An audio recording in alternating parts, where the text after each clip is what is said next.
El Salón del Trono de Embajadores del Palacio Real de Madrid, escenario de tan importantes y trascendentales acontecimientos, iba a sufrir, en aquel mes de octubre de 1846, algunos cambios provisionales en su aspecto. La ceremonia de desposorios de Isabel II y de su hermana la infanta Luisa Fernanda así lo requería. A la izquierda del trono se había colocado el altar, donde los prelados oficiantes impartirían la bendición a los contrayentes. A la derecha, los infantes y padrinos. En la zona frontal, la familia y los ilustres invitados. Y en el trono, la reina Isabel II y su madre María Cristina. Isabel se casaba con su primo Francisco de Asís y Luisa Fernanda con el duque de Montpensier.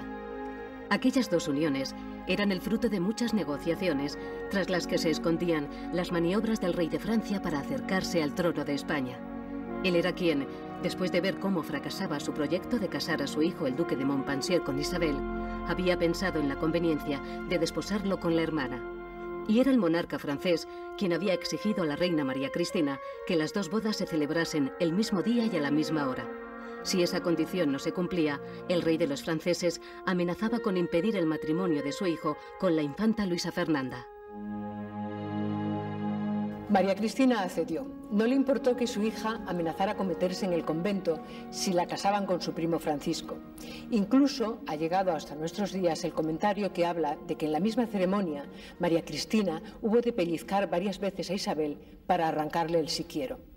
El pueblo no permanecía al margen de este compromiso real y algunos historiadores se hacen eco de un folleto que circulaba en aquel tiempo por Madrid y que dice: triunfa la ambición francesa si consigue el casamiento. Españoles, peligra la libertad. Contando Luis Felipe que la naturaleza de Isabel no permite sucesión ni larga vida.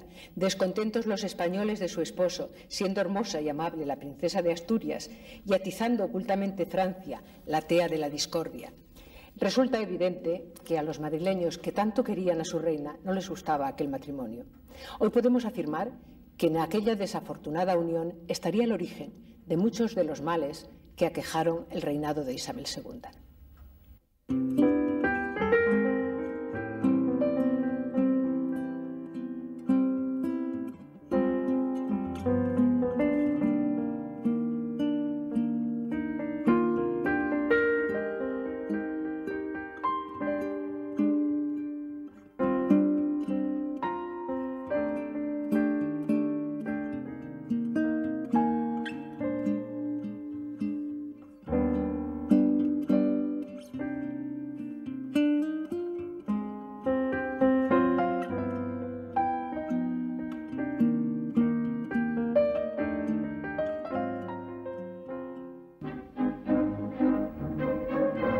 Don Francisco de Asís, al ser el candidato menos sobresaliente, había obtenido el beneplácito de Francia e Inglaterra y, lógicamente, el del gobierno español. Qué distinto habría sido el futuro de Isabel II si el hermano de Francisco, Enrique, fuera el elegido, pero Francia se oponía. Incluso si lo hubieran casado con Montpensier, su reinado sería muy diferente, pero Inglaterra jamás accedería. Y es que en el matrimonio de la reina de España eran muchos los intereses que entraban en juego. De lo complicado de las negociaciones da cuenta la dimisión del presidente del gobierno español. Dice la historia que Ramón María Narváez dimitió de su cargo aquejado de una profunda depresión. Tal vez no quería ser cómplice de aquel matrimonio impuesto a la joven reina. Isabel cumplía el día de la boda 16 años.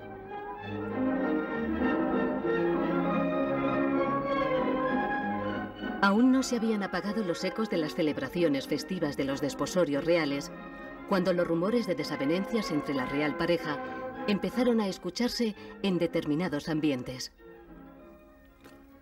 Lo cierto es que en el verano de 1847, el primero después de su enlace, la reina decide pasar unos días en Aranjuez. Francisco de Asís se niega a acompañarla. Quien sí se desplazó con el séquito real fue el general Serrano, el joven y guapo militar que cada día se le ve más cercano al afecto real. Isabel es una joven alegre a quien han casado con el hombre menos adecuado, que además no se ocupa de ella. Durante la estancia de la reina en el Palacio de Aranjuez, eran frecuentes las veladas musicales que se prolongan hasta avanzada la noche. Esta será una costumbre en la vida de la reina.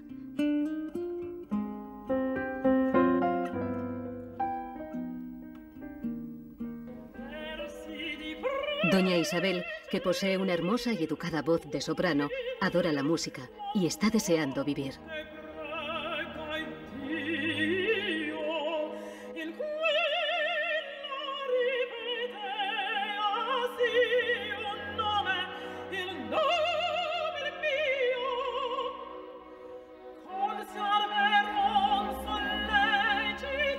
El romanticismo se encuentra en pleno auge en España.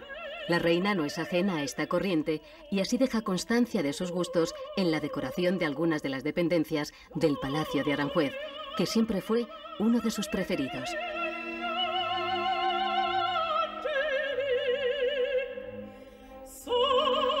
Al final de aquel verano, la crisis del matrimonio real es ya una evidencia. El gobierno, preocupado, le pide a la reina que dé un paso hacia la reconciliación con su marido. Isabel accede y aparece una nota oficial en la prensa. El señor Pacheco ha expuesto a su majestad la necesidad de volver a emprender la vida en común con el rey, y parece que la reina, después de haber escuchado con complacencia los consejos de su ministro de Estado, le ha contestado que ella está dispuesta a reunirse desde este momento con su augusto esposo.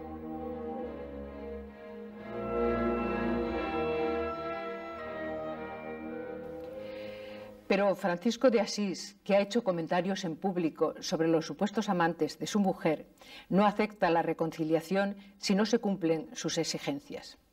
Francisco de Asís se niega a volver al lado de la reina si Serrano sigue en la corte. Mientras tanto, los periódicos especulan sobre las posibles causas del distanciamiento real y así se puede leer. La cuestión de Palacio no ha sido nunca, esencialmente, ni es en el día, otra cosa que una cuestión de poder. Si el rey está separado de la reina, si vive a 2 leguas de la corte, si no quiso recibir un día a los actuales ministros, si se niega a cuanto le han suplicado 1000 personas de carácter, que viendo en el estado actual un peligro para la monarquía, le han pedido repetidas veces abandonase la senda por donde ha entrado y volviera a estar y presentarse y vivir en compañía de su majestad, todo ello no consiente, ni tiene otra causa que la de que el rey pretende ser el jefe de palacio, mandar y gobernar él, y administrar el real patrimonio. En algunas publicaciones incluso se habla de divorcio real. La situación se hace insostenible. Todos los intentos para acercar a los reyes fracasan. Viven separados. Cuando Isabel regresa al Palacio Real, Francisco de Asís se va a El Pardo. Si ella decide irse a la granja o a cualquier otro lugar, él regresa a Madrid. Cuenta la historia que una mañana de los primeros días de octubre, a punto casi de cumplirse el aniversario de boda, cuando se encontraba reunido el gobierno presidido por García Goyena, entró el general Narváez, sable en mano, que mirando a los asustados ministros dijo: «Pueden ustedes retirarse a sus casas». Se fueron sin decir nada, y Narváez tomó las riendas del gobierno. A Serrano lo mandó a la Capitanía General de Granada y decidió que fuera el representante de la Santa Sede, Monseñor Brunelli, quien visitara al rey consorte, que se encontraba en El Pardo, para presionarle a regresar a la corte. Solo la negativa de Brunelli de presentar las cartas credenciales si los reyes no se reconciliaban hizo reaccionar a Francisco de Asís, que era un hombre profundamente conservador.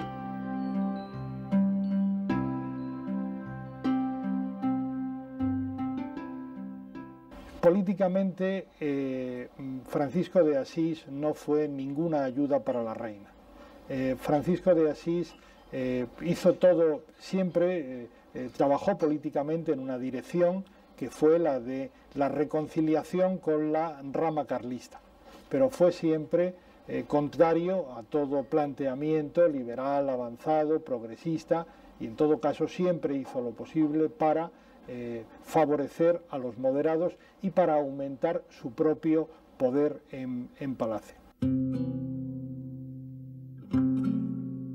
Con Francisco de Asís llegarían a la corte personas como el padre Fulgencio o Sor Patrocinio, que ejercerán una influencia negativa en las decisiones reales. La reina Isabel celebró el día de su cumpleaños y el aniversario de boda, alejada de su marido. Francisco de Asís volvería a los pocos días y ya no se separaría nunca más de ella en España. Pero Isabel seguiría resintiéndose de aquel desafortunado matrimonio.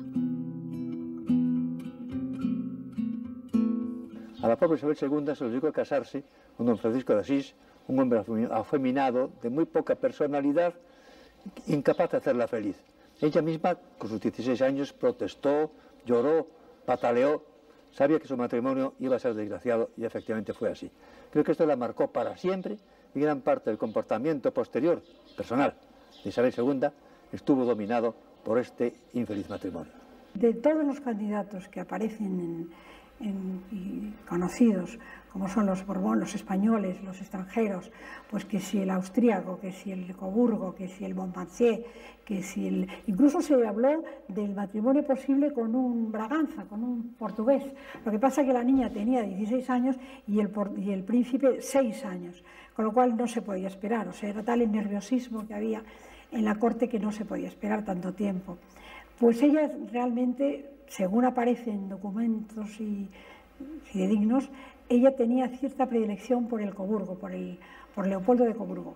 Yo pienso que si le hubieran, repito, la hubieran dejado opinar sobre su propio matrimonio, el reinado hubiera sido distinto. Es decir, fue una mujer muy desgraciada. El matrimonio con Francisco de Asís determinó mucho la vida personal y la vida política de Isabel II.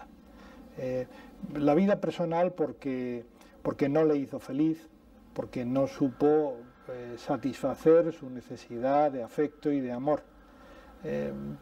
No parece que la reina fuera una mujer feliz. Yo he podido ver más de 100 fotografías de la reina entre los 30 y los 70 años y siempre tiene un aire triste, melancólico. Doña Isabel no tuvo esa infancia feliz y maravillosa que muchos niños afortunados pueden disfrutar. A los 3 años, poco antes de morir su padre, el rey Fernando VII, Isabel fue jurada como princesa heredera. Rodeada la mayoría de las veces de extraños, que salvo algunas excepciones no tenían ningún interés en ayudarla, sino que más bien se plegaban y fomentaban sus caprichos, Isabel tampoco encontró en su madre ni el apoyo ni el ejemplo a seguir.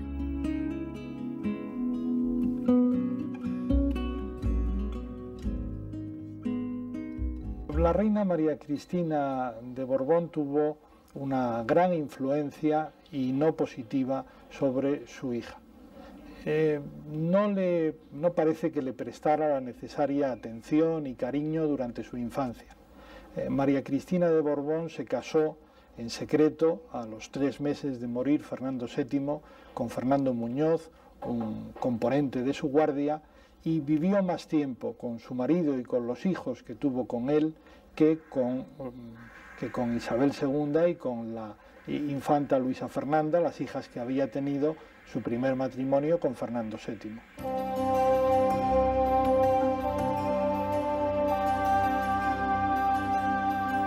María Cristina, al poco de enviudar, se había enamorado de un guardia de corps, Fernando Muñoz, con el que se casó en secreto, porque el matrimonio, al ser morganático, la obligaba a dejar la regencia, algo que María Cristina no quería ni debía hacer.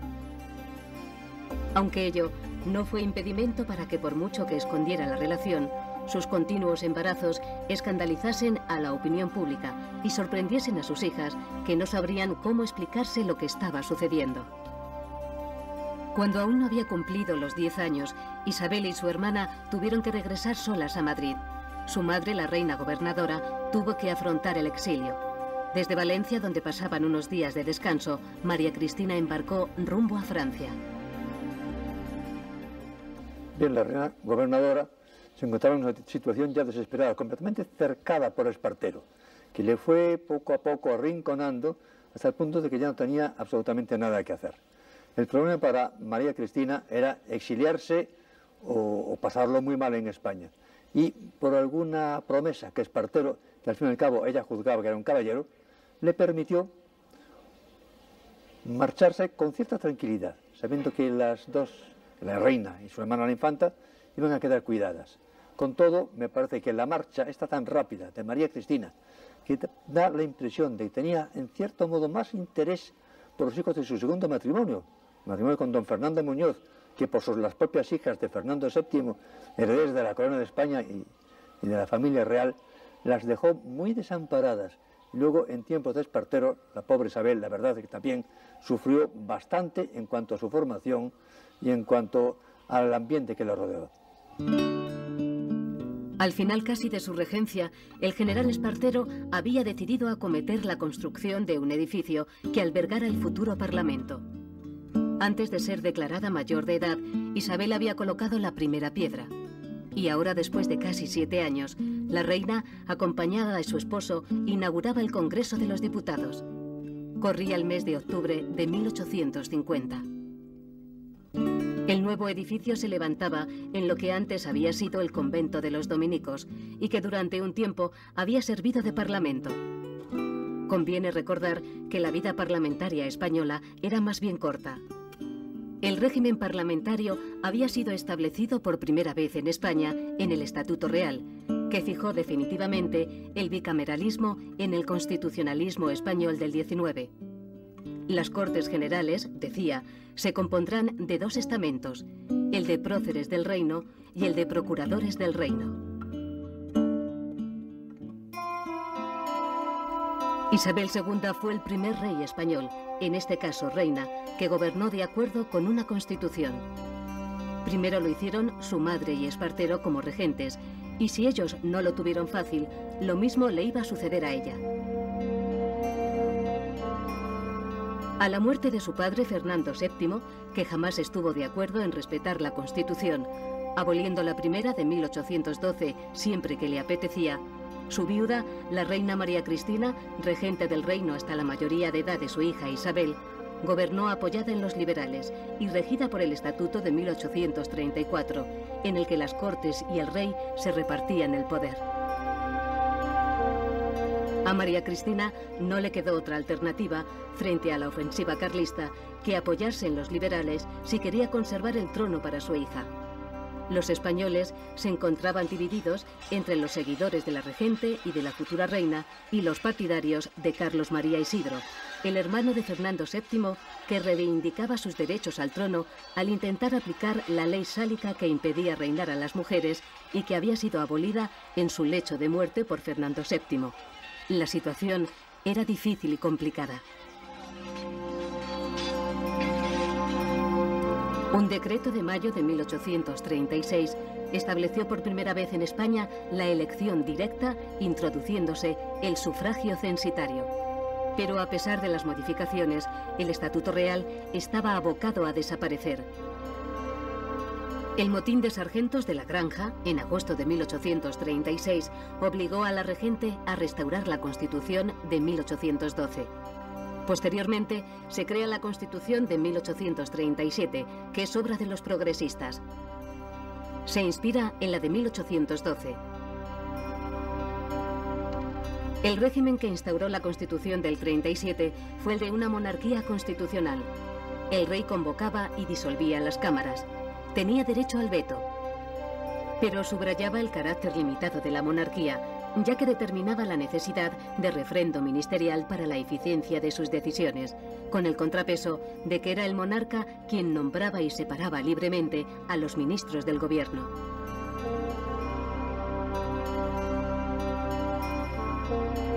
Salustiano Olózaga, antiguo preceptor y persona cercana a doña Isabel, sería su primer presidente de gobierno, el mismo que la convencerá para que firme la disolución de las Cortes a los pocos días de que éstas la hubiesen jurado como reina.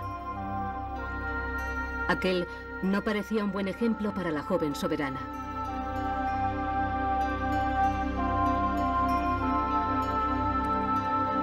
Cuando el general Narváez asume la presidencia del gobierno, se decide la elaboración de una nueva constitución, la de 1845, mucho más conservadora que la de 1837.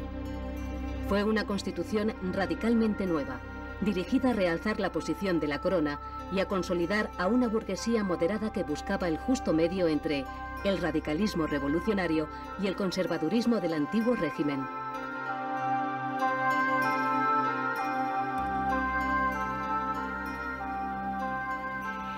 Incumplió la reina Isabel II la Constitución. ¿Con qué apoyos contaba en los sucesivos gobiernos para poder seguir un comportamiento estrictamente constitucional? La propia doña Isabel, 2 años antes de morir, nos aclara este punto en una entrevista que Pérez Galdós le hace en París. Cuando don Benito le pregunta a la soberana por su reinado, ésta responde: no tenía a nadie que desinteresadamente me guiara y aconsejara. Los que podían hacerlo no sabían una palabra de arte de gobierno constitucional. Eran cortesanos que solo entendían de etiqueta. Y como se tratara de política, no había quien les sacara del absolutismo. Los que eran ilustrados sabían de constituciones y de todas esas cosas. No me aleccionaban sino en los casos que pudieran serles favorables, dejándome a oscuras si se trataba de algo en que mi buen conocimiento pudiera favorecer al contrario. ¿Qué había de hacer yo, tan jovencilla, reina a los 14 años, sin ningún freno en mi voluntad, con todo el dinero a mano para mis antojos y para darme el gusto de favorecer a los necesitados, no viendo a mi lado más que personas que se doblaban como cañas, ni oyendo más que voces de adulación que me aturdían? ¿Qué había de hacer yo? Póngase en mi caso.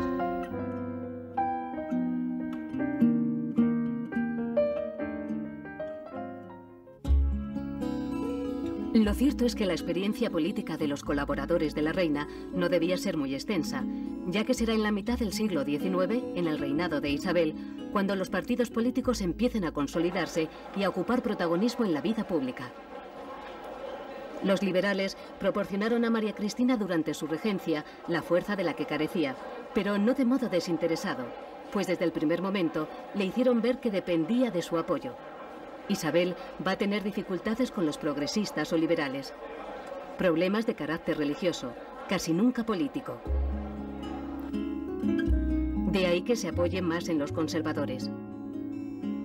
Cuentan que cuando en 1855 el ministro de Hacienda, Pascual Madoz, decidió acometer, buscando una solución para la difícil situación económica por la que atravesaban, una nueva desamortización, doña Isabel, al enterarse de que aquella medida afectaba a los bienes de la Iglesia, se negó a firmar. El entonces presidente Espartero amenaza con dimitir. La reina repite incesantemente que antes de firmar está dispuesta a abdicar. Al final, después de pasar toda la noche llorando, no abdica. Firma y no cesa a Espartero.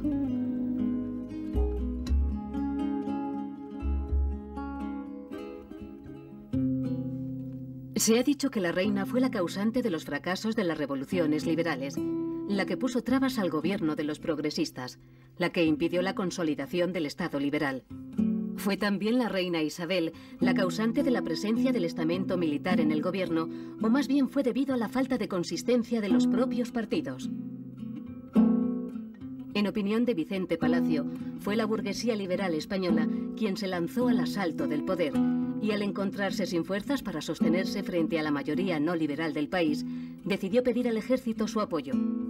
Según Palacio, lo que hizo el ejército fue sustituir aquella débil burguesía y asumir la dirección política de España hasta 1868.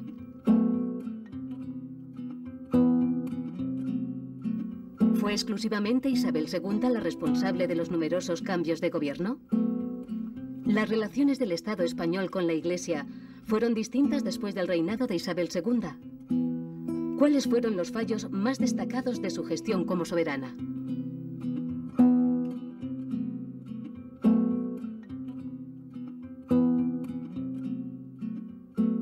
Yo creo que no se le puede sacar ninguna culpa.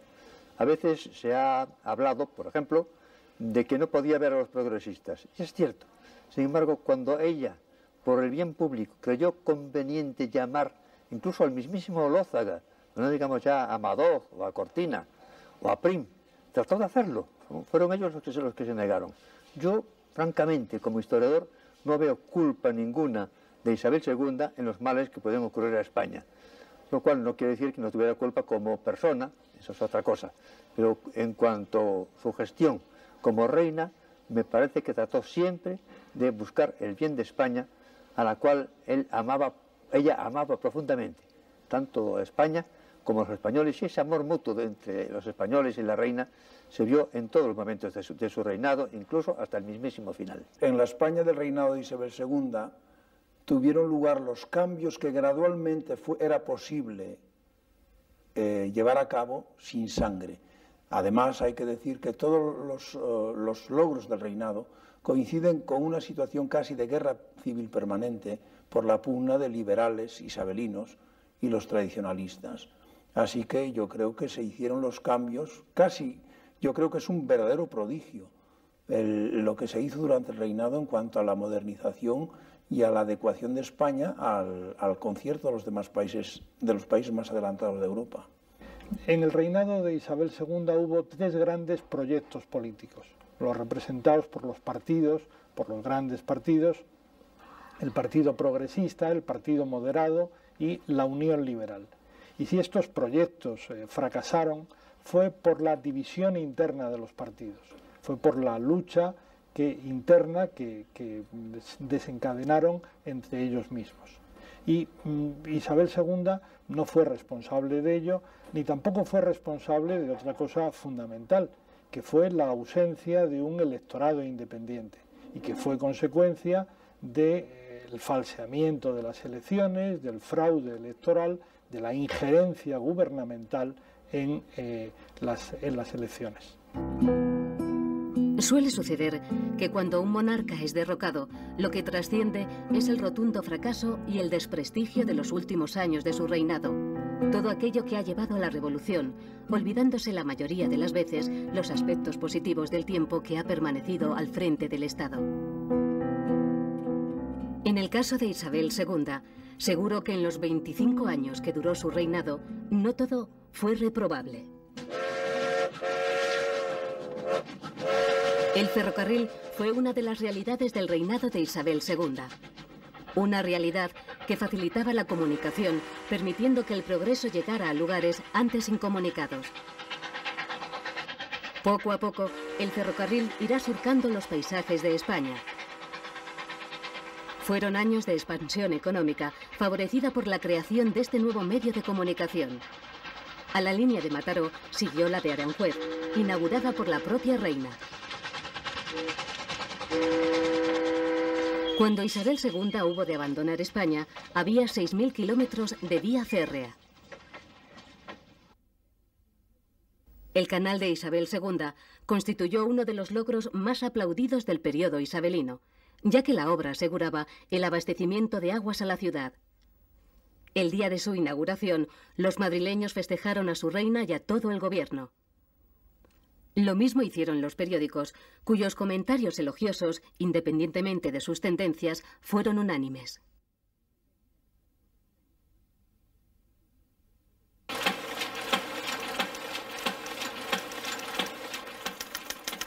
En aquellos años, sobrepasados los 50, ya se podía hablar de prensa adulta.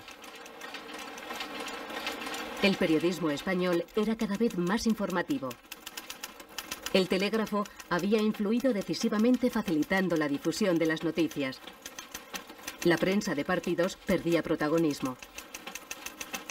La vida de los periódicos ya no era tan efímera como antes. La aparición de la primera agencia de noticias, alrededor de los años 60, vendría a consolidar las tendencias del nuevo periodismo. A la muerte de Fernando VII, sus hijas heredaron las colecciones del Museo Real de Pintura. Para evitar la división de este patrimonio en situaciones similares, se decidió vincularlo no a la persona del monarca, sino a la corona, aunque existen otras versiones.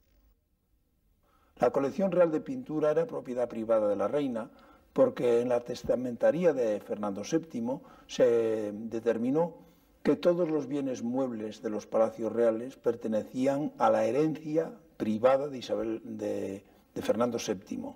Y entonces, claro, se hizo la partición de estos bienes muebles, partición en la que se incluyeron hasta las cacerolas de la Real Cocina, los cuadros del Real Museo de Pintura y se valoraron también sus marcos, y los cuadros del Real Museo de Pintura fueron adjudicados a Isabel II y ella los donó, como digo, a la nación por decisión tomada en el año 1865.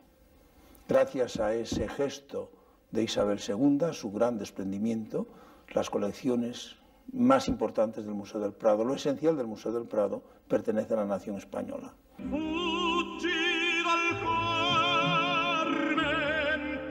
La favorita de Donizetti fue la ópera elegida para la inauguración del Teatro Real. Era el día del Santo de la Reina, el 19 de noviembre de 1850. El edificio, espléndido, contaba con un aforo de 1.800 localidades que se agotaron a las pocas horas de ponerse a la venta, llegando a cobrar los revendedores 320 reales por entrada. Aquella noche la sociedad más selecta de Madrid se dio cita en el Real. Nadie quería perderse la noche del estreno. El nuevo Coliseo contaba con salón de baile, café, restaurante. En cada piso, salones de descanso, guardarropa y gabinetes para venta y alquiler de gemelos.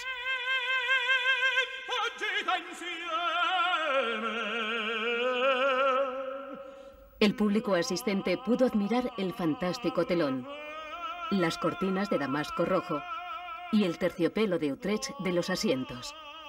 La representación de la favorita fue un éxito y la reina pudo disfrutar de una de sus aficiones preferidas.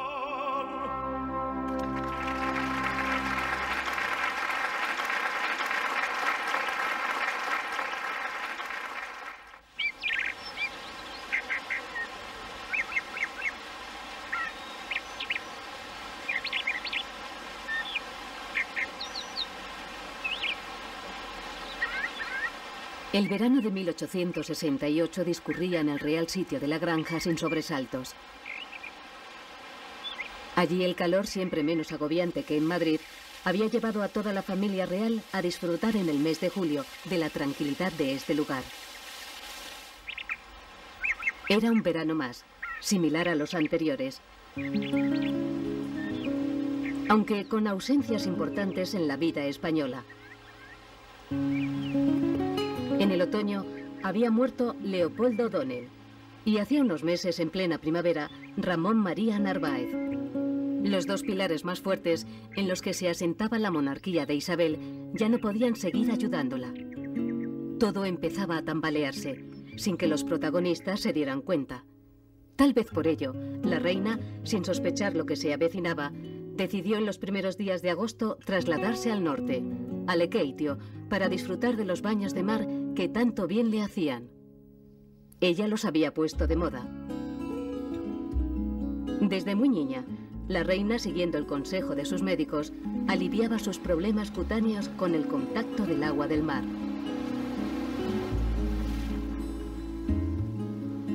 Hacía bastantes años que doña Isabel elegía el Cantábrico, y Lekeitio era uno de sus lugares preferidos. En esta pequeña localidad costera disfrutaba del contacto con las gentes del pueblo. Cuentan que todos los días salía de paseo y eran muy frecuentes sus excursiones por los bosques y senderos del entorno cercanos al mar. Así fueron pasando los días de veraneo en la costa. A finales de agosto, la reina visitó la fragata Zaragoza, fondeada en un puerto cercano. Qué lejos estaba doña Isabel de sospechar que sería precisamente aquella embarcación la que Prim utilizaría para recorrer la costa mediterránea, sublevando guarniciones en contra de la monarquía de los Borbones. Cuando a mediados de septiembre le comunican que la revolución es un hecho consumado, que sus seguidores, al mando del marqués de Novaliches, han sido derrotados en la batalla de Alcolea por el general Serrano, que ahora se ha convertido en uno de los líderes de la revolución, doña Isabel no sabe qué pensar. Está segura de que el pueblo la quiere, pero sabe que este es manipulable. ¿Cómo explicarse si no el protagonismo revolucionario de Serrano y Olózaga? Unos le aconsejan abandonar España, Otros que regrese a Madrid con su hijo y que despida a Marfori, entonces ministro, y uno de sus supuestos amantes. La reina estaba dispuesta a salir para Madrid, pero le aseguran que la vía férrea se encuentra cortada y la línea telegráfica averiada. ¿Sucedió realmente así o era una forma de hacer desistir a Isabel? Se consideró que la reina era el obstáculo tradicional para el triunfo de la libertad, que la reina había puesto el dique a los progresistas y que la única forma de que estos gobernaran era expulsándole del país y creando una nueva monarquía. Y esto fue lo que trataron de hacer.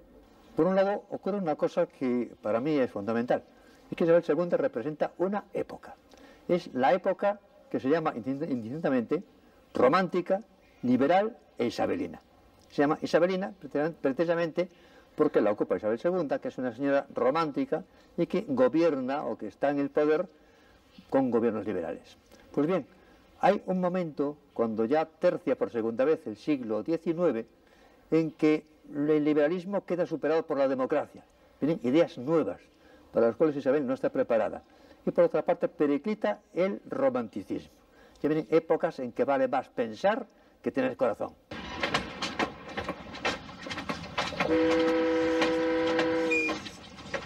Al final la reina, con toda su familia y un grupo de fieles seguidores, abandona España. Desconoce cuál es el motivo que lleva a los españoles a tomar aquella decisión. Isabel sí era consciente del descontento de su pueblo cuando en 1854 saquearon y quemaron el Palacio de las Rejas, la residencia de su madre. En aquella ocasión se criticaba la política de concesiones ferroviarias. El escándalo aumentó cuando se dijo que el marqués de Salamanca había hecho partícipe de sus negocios al duque de Riánsares y a María Cristina, la madre de la reina. También se había intentado involucrar a la soberana, pero hoy se sabe con toda seguridad que la reina no se benefició en absoluto de los negocios ferroviarios. No hay ningún documento que demuestre esa participación. Una cosa son lo que se dice y otra cosa es la realidad que se puede constatar. Es muy probable que las diversas compañías ferroviarias que entonces estaban haciendo su agosto, construyendo líneas a una velocidad como nunca se hizo en España, trataron de ganarse las simpatías del duque de Riánsares, el esposo de María Cristina. Y posiblemente, efectivamente, el duque y hasta la misma María Cristina pudieron tener participación en esos negocios. Por el contrario, parece que Isabel II se opuso siempre a ese designio y ella misma nunca se enriqueció en absoluto con el negocio ferroviario. Isabel II habría de pagar muy caros los errores cometidos. Antes de cumplirse los 2 años de su derrocamiento, abdica en su único hijo varón. Le cuesta mucho renunciar a sus derechos a la corona de España, pero lo hace por el bien de Alfonso y de la dinastía. Cuando en las Navidades de 1874 recibe un telegrama de Cánovas, doña Isabel se siente compensada de todo el sufrimiento que le ha supuesto la renuncia. Desde Madrid le cuentan que ha triunfado el pronunciamiento del general Martínez Campos. Don Alfonso de Borbón, su hijo, ha sido proclamado rey de España. Los Borbones recuperan el trono después de 6 años. Doña Isabel está deseando volver, regresar a Madrid, pero Cánovas no opina lo mismo. La venida de vuestra majestad a Madrid causaría la irremisible ruina del rey y de la patria, que sería la verdadera ruina de vuestra majestad y de sus augustos hijos. Tal es mi opinión, que comparte aquí todo el mundo, créalo vuestra majestad, menos una docena de ilusos, sin duda respetables en sus ilusiones, y algunas cuantas personas de menos cuenta, movidos por intereses o esperanzas particulares. Vuestra majestad no es una persona, es un reinado, es una época histórica, y lo que el país necesita hoy es otro reinado y otra época diferentes de las anteriores. Isabel II insiste. No entiende por qué no puede regresar a su amada España. Cánovas, me dirás que hay razones políticas para que yo no vaya a España. No voy a negártelo. quiero concedértelas. Más de una hay, y entre otras y grave, y que algunos no yo llamarían única, tu actitud en ella. Si tú te glorías, y con razón, de lo que has hecho en bien de mi hijo, bien podré yo gloriarme, tanto como quien más, con un acto tan fundamental como la abdicación. Sin él, ¿tendría hoy España el rey en quien fundamenta tantas esperanzas? Alfonso no es hoy rey por su solo derecho. Por su mero derecho lo habría sido tal vez a finales del siglo, tal vez el siglo que viene, y lo es hoy, en 1875, con la mejor voluntad y con el mayor agrado mío. Si no estoy en el trono, y por cierto con mucho gusto mío, déjame siquiera la más trivial de las ventajas y los goces de un súbdito. ¿Puede un ministro, puede un ministerio, en el terreno constitucional, se entiende, decir a un ciudadano dónde tiene que vivir?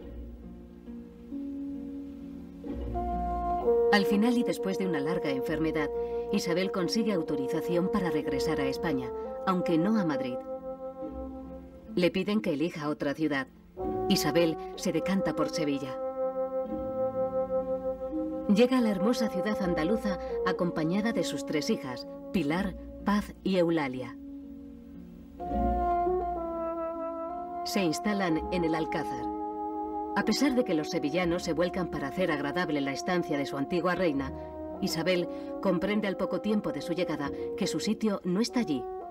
En Sevilla vive su hermana y su cuñado, Montpensier, que tanto daño le ha hecho.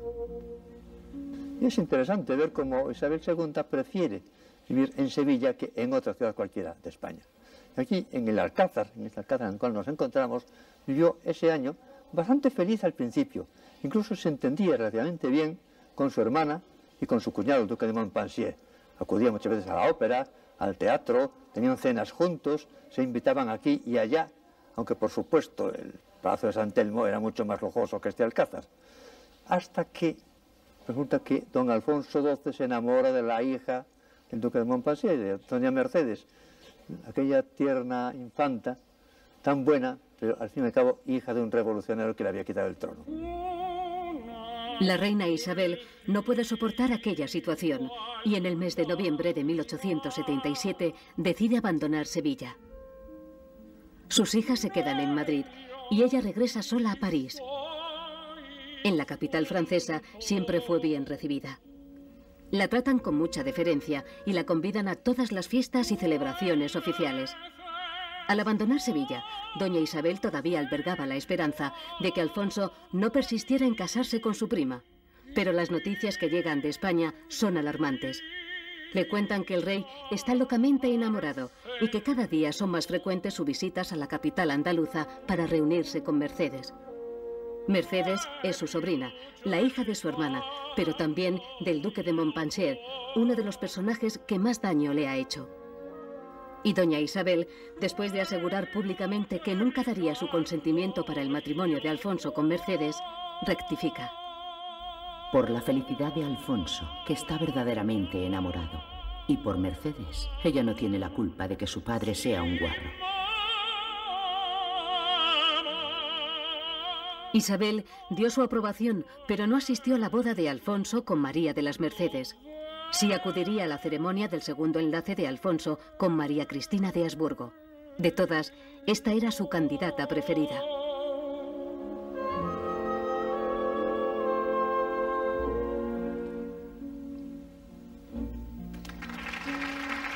Isabel se emociona cuando al dirigirse a la Basílica de Atocha para acudir a la boda de su hijo, el rey, escucha los aplausos y vivas de los madrileños.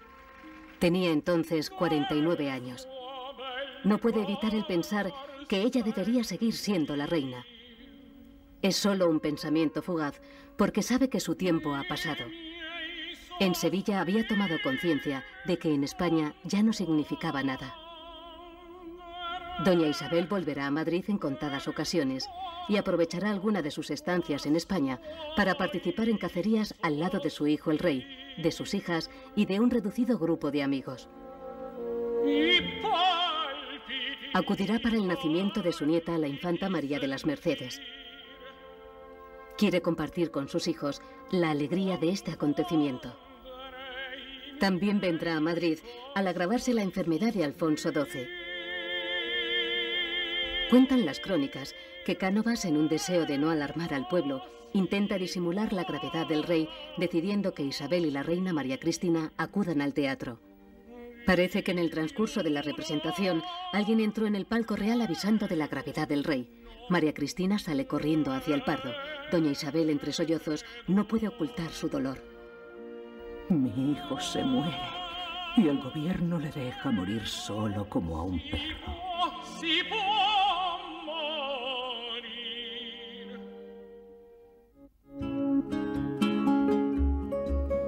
La relación entre doña Isabel y la reina María Cristina, Crista, como la llamaban familiarmente, siempre ha sido correcta y no exenta de cariño, como lo prueban estas fotografías tomadas en distintas visitas a París. Doña Isabel acude a la estación de París a recibir a su nuera y a su nieta. Juntas pasean por la ciudad y juntas posan a la entrada del Palacio de Castilla, residencia de doña Isabel en París.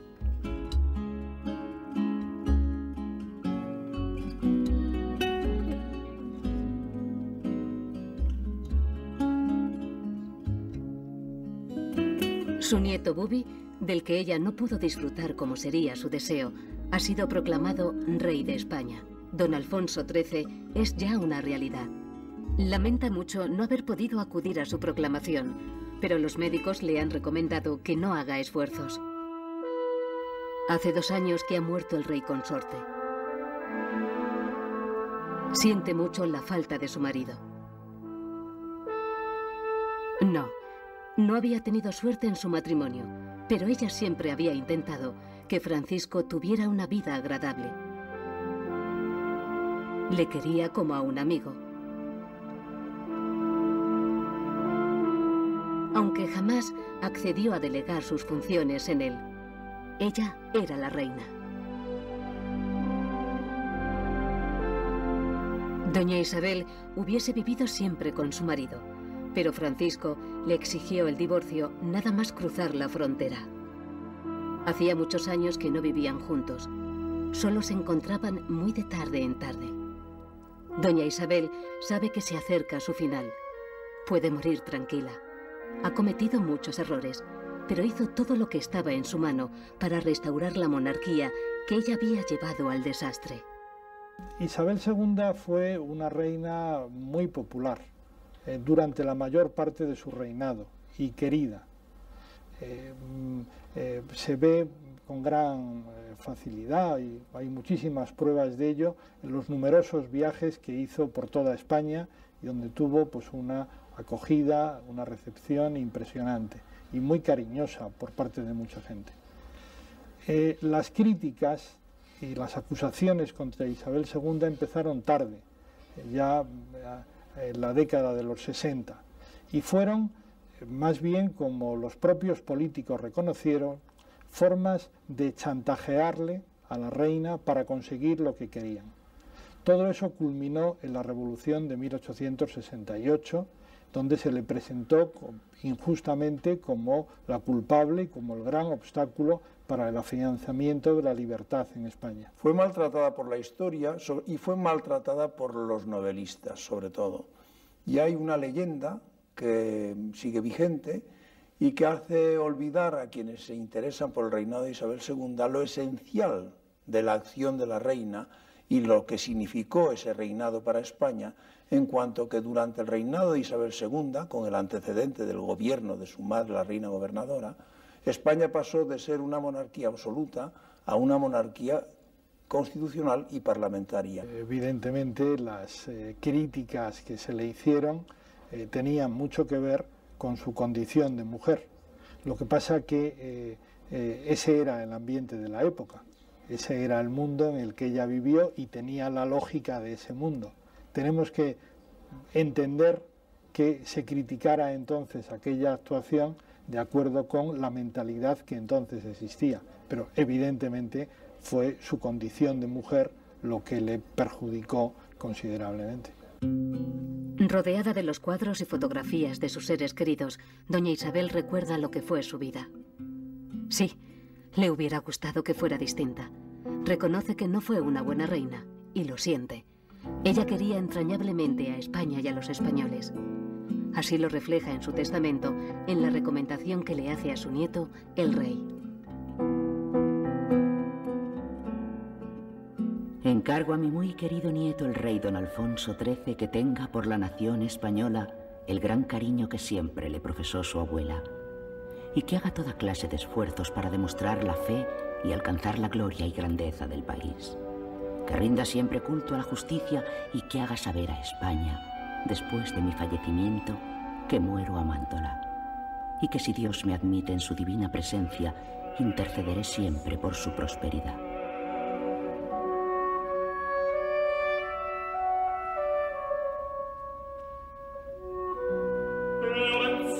El 9 de abril de 1904 moría en París doña Isabel II. Tenía 74 años. Había vivido más de 30 en el exilio. Los corresponsales en Francia de la prensa española escriben sobre los últimos momentos de la soberana y comentan la reacción de los españoles residentes en la capital francesa, que desde primeras horas de la mañana han ido desfilando delante del féretro. También destacan en sus crónicas cómo entre las miles de personas que acuden a despedirse de la soberana están representadas todas las clases sociales. Y así, junto a miembros de la aristocracia, pasan por el Palacio de Castilla políticos, representantes del gobierno de la República Francesa y también los obreros, las doncellas, gentes muy humildes que conocían muy bien la generosidad de doña Isabel.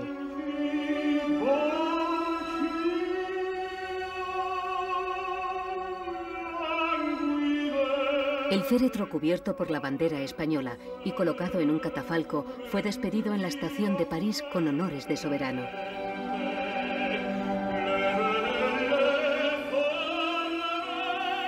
El gobierno español decidió que fuera el marido de la infanta María de las Mercedes, el príncipe don Carlos de Borbón, el encargado de hacerse cargo del cadáver de la reina y acompañarlo a su definitiva morada en el Escorial. Doña Isabel regresaba definitivamente a España, a su tierra, aquella a la que tanto amaba y de la que no hubiera querido separarse nunca.